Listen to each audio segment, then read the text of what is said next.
Follow us on Facebook at Off Script with Super E Podcast.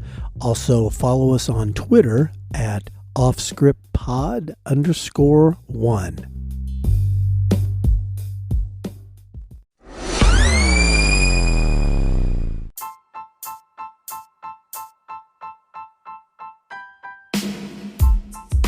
Off Script with Super E recommends listener discretion, as these real but sometimes uncensored stories can be filled with mature content.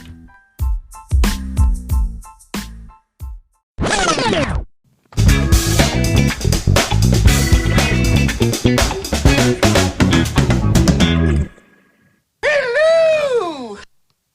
Okay, you couldn't hear that, Super E, but that was Mrs. Doubtfire telling you, hello! I heard it. And I thought it was great. okay, very good, because I worked really hard getting that on this soundboard. So anyway, hey, what's happening? Excuse me, not too much. I'm still a little hoarse. From? I spent the weekend or yesterday at my mom's, just getting things, straightened up with my dad's passing a couple weeks ago. Yes, and we're sorry to hear that, Super E. I'm sorry. Thank you very much. He's in a better place. But yeah, when I was at the house, the usual cast of characters were there. My sister, one of our biggest fans. Yes. Jackie. Shout out to Jackie. Hey, Jackie. And my cousin David. He's about your age, and he was criminal number one in our town of BG back in the 70s. Really? I didn't know that. Okay. I'll give you a couple of stories on my cousin David. Okay. But anyway, talk about my mom. Mom asked, what are you guys going to do on the podcast this week? And I said, I don't know. She goes, can you talk about me in the podcast? I said, Mom, I don't know if you want me to do that. Oh, you will be fine. I said, okay. So, I did a little bit on my dad. My mom was a wonderful mother to have growing up because she was hilarious and did crazy things. She was a self-taught professional artist that went from having no training and nothing to becoming the head of art departments on the advertising and the stores like Blocks and Airs in our local downtown. Wow. Yeah, that's cool. Back then, if you promoted the new fall wardrobe for women, it was hand drawn. Right. It wasn't photographs like today. Yeah. And my mom did it all. And so, she was making good money. My dad was working all the time at the railroad. But what I remember about my mom was she was she was concerned for me and my sister. Okay. And in 1968, he was only a little tyke. Mm-hmm. A paper boy was abducted and found murdered in our big town, just north of where we lived. Okay. And all the communities, surrounding communities, were horrified by this because this paper boy is abducted and don't know what else, but eventually murdered. Right. Remember, this is 1968, fall 1968, and my mom is beside herself worrying about us being abducted. Because you remember back, in BG, Andy, we had the run of the town as kids. You remember that? Yeah. Oh, absolutely. Yeah. Yeah. Back then you just took off and the whole little town you ran around. Yeah. And so she's like, listen, you never know where these perverts are, coming from. They could come from anywhere. She goes, you kids must know how to defend yourself. Okay. I'm 7. Okay. And my sister's 10. Right. Or 11. I think she's 10. So my mom decides, I'm going to teach you guys how to ward off a pervert. Well, how are you going to do that, Mom? She goes, you stand right here in the living room. This is when our house, before my dad built onto it, is a real small little box house. He had a living room, 2 bedrooms, bathroom, kitchen. That was it. Real small. Got it. So my mom goes, okay, Jackie, you stand right here. And your back is going to be away from me. You're going to be facing the window. And I'm sitting on the couch by the window looking at my sister, seeing what my mom's going to do. My mom goes into the bedroom that's about 10 feet away, her bedroom. And she says, now you got to keep your back turned. And my sister says, okay. Next thing you know, about 5 seconds later, my mom rips the bedroom door open. She comes racing out towards my sister. I'm watching in horror. She's made a giant penis out of the sock. She put a bunch of my dad's socks together, and it's hanging down about 1.5 feet, like she's Ron Jeremy with a big sock tip on the end of it. And she runs up and grabs my sister, and my sister shrieks. And my mom screams, "Grab it! Twist it!" No.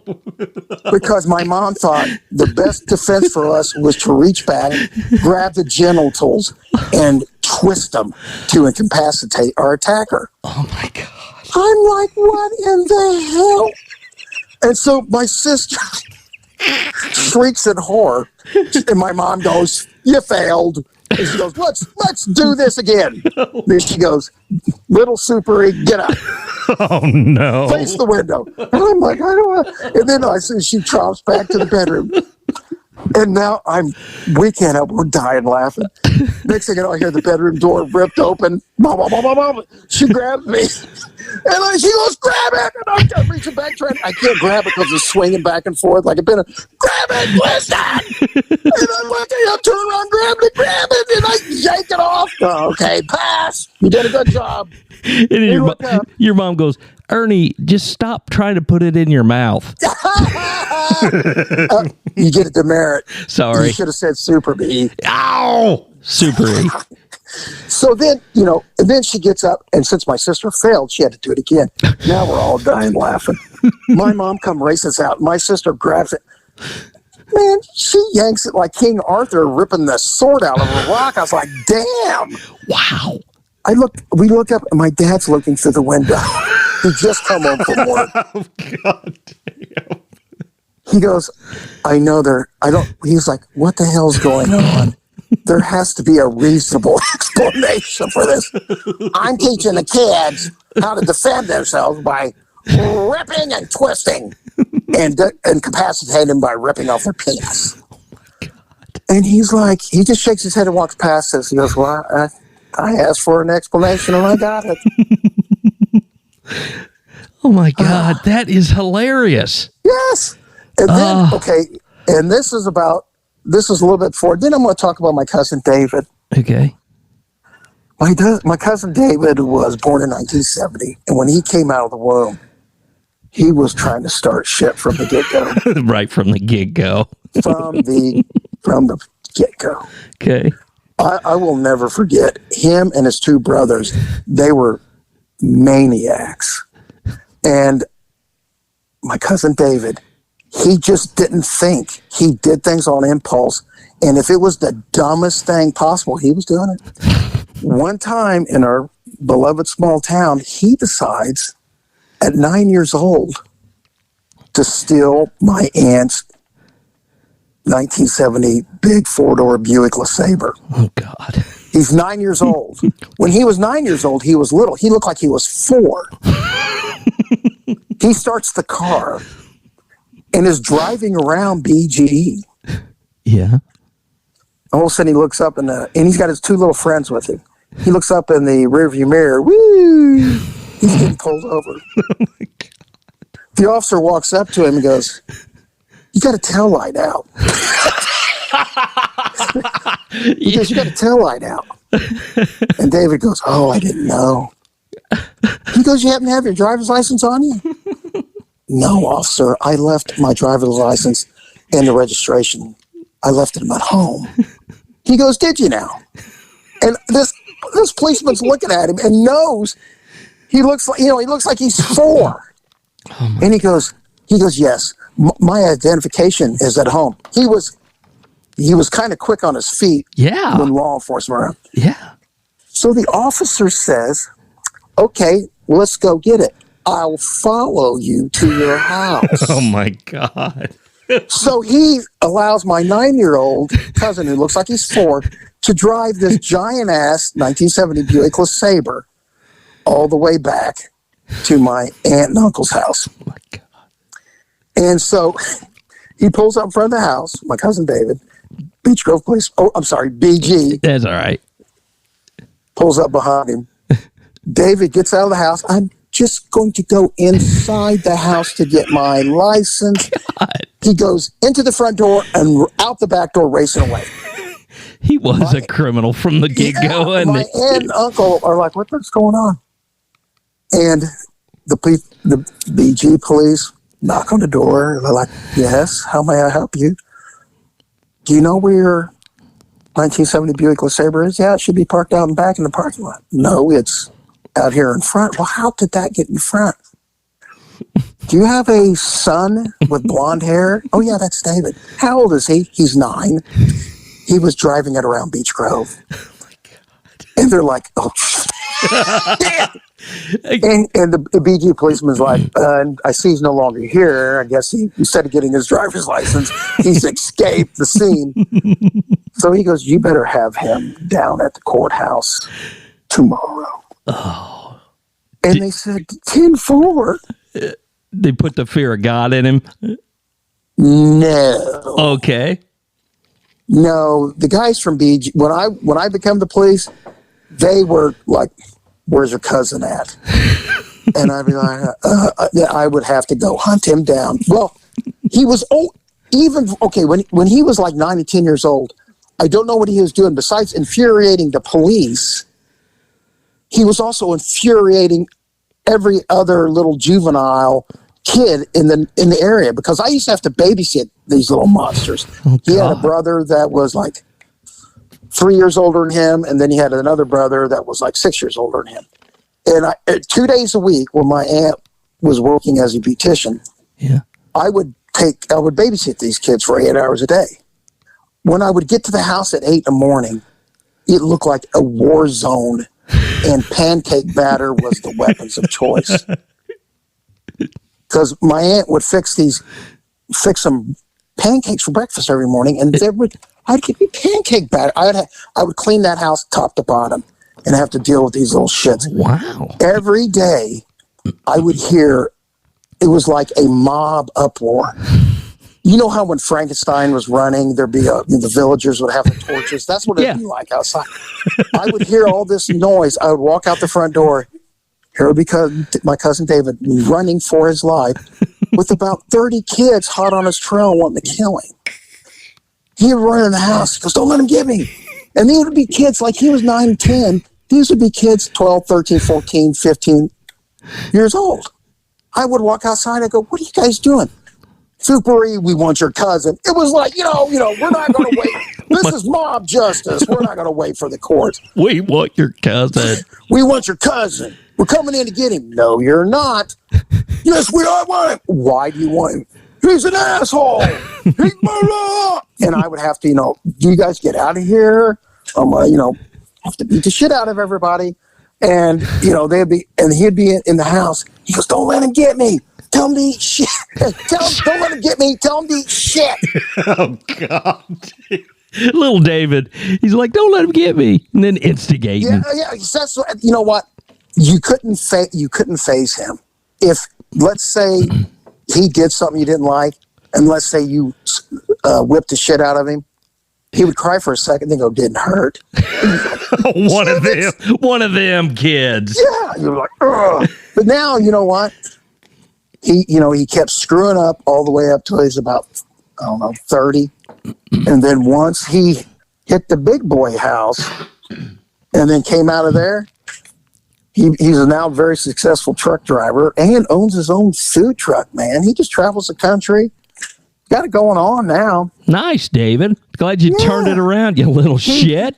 Yeah, you little shit. Yeah, he definitely turned it around. He's one of these guys that is so smart. In school, he couldn't pay attention.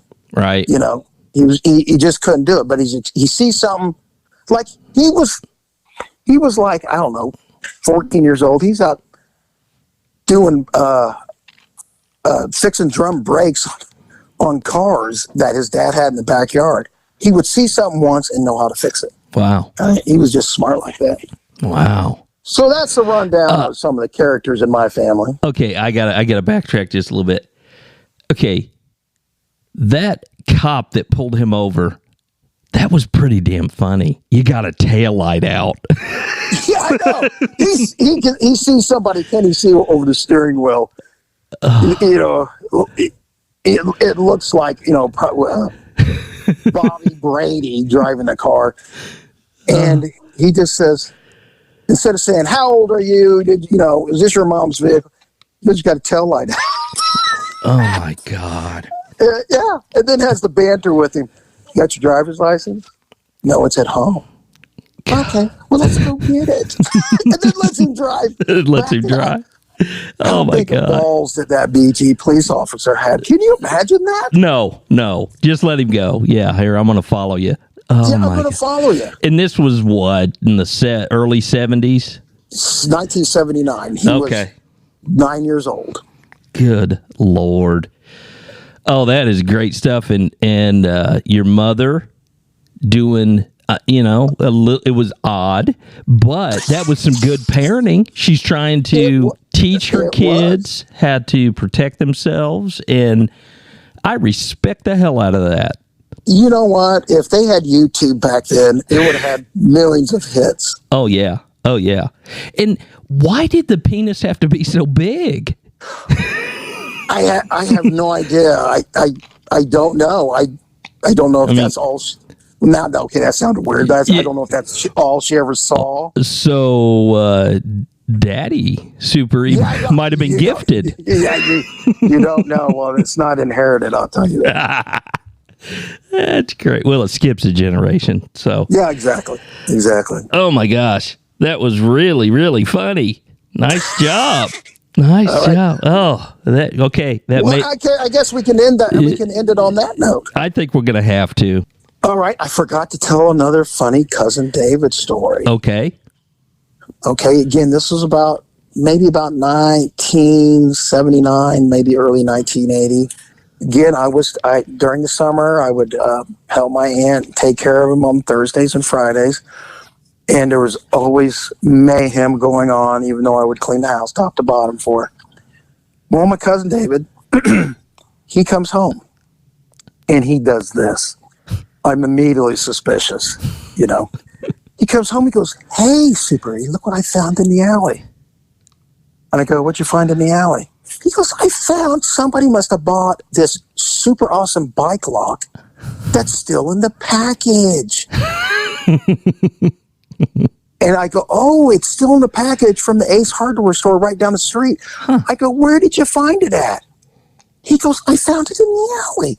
And my lie detector is immediately, it's banging on 10, lie, because he had been talking earlier that day about needing the bike lock for his bike because he thought some ne'er-do-well was going to steal his bike. So what a coincidence. What a coincidence. I'm like, "Huh, David? So you were needing a bike lock, and as fate have it, blessed you with finding a brand new bike lock, still in the package." Yeah. So you didn't have to pay for it. Yeah. And he goes, "Yeah." And I said, "Could it possibly be you went down to Ace Hardware store and stole it?" "Oh, no. How dare you? How dare you? They're stealing this." Well, then my aunt shows up.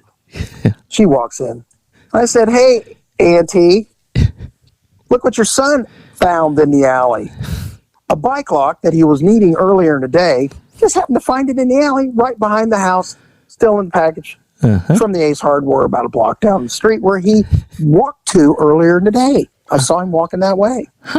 She looked at him and goes, "David, did you steal that bike lock?" "No, Mom, I did not steal it."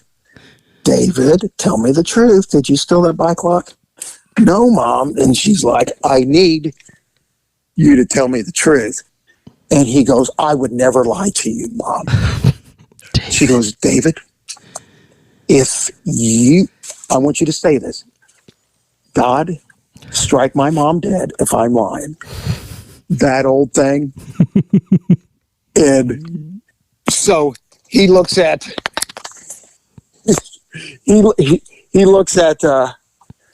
my aunt and goes, "God, strike my mom dead if I'm lying." God. My aunt turns into Meryl Streep and starts feigning a heart attack. She's like clutching her chest. Remember Red Fox, Sanford and Son? Oh, Elizabeth, I'm coming, Elizabeth. My aunt starts staggering back and forth, grabs the sink and collapses and falls to the ground and gives out the one last big death inhale, exhale. and she's laying there dead with her tongue hanging out. Oh my God. And my cousin David freaks out. Oh, God, please. Mom, I lied. I stole the lock from the Ace Hardware store. God, please bring her back to life. Oh my God. And then all of a sudden my aunt opens her eyes. I knew you stole it. You little shit. He's like, oh, damn it. Oh my God. That was just never-ending stories. I thought you said David was smart. Well, when my aunt was doing things, when my aunt was talking to him, sometimes he would fess up. So, well, Andy, let's end on that. Because, we just had a power outage, and I don't know why. Oh, you need that generator. We got to get you that generator. Yeah, if you want, I can call you back, and we could do the Xanax one. Okay. Well, everybody, we're gonna leave. Hopefully, Super E has power. See ya. See you. Bye.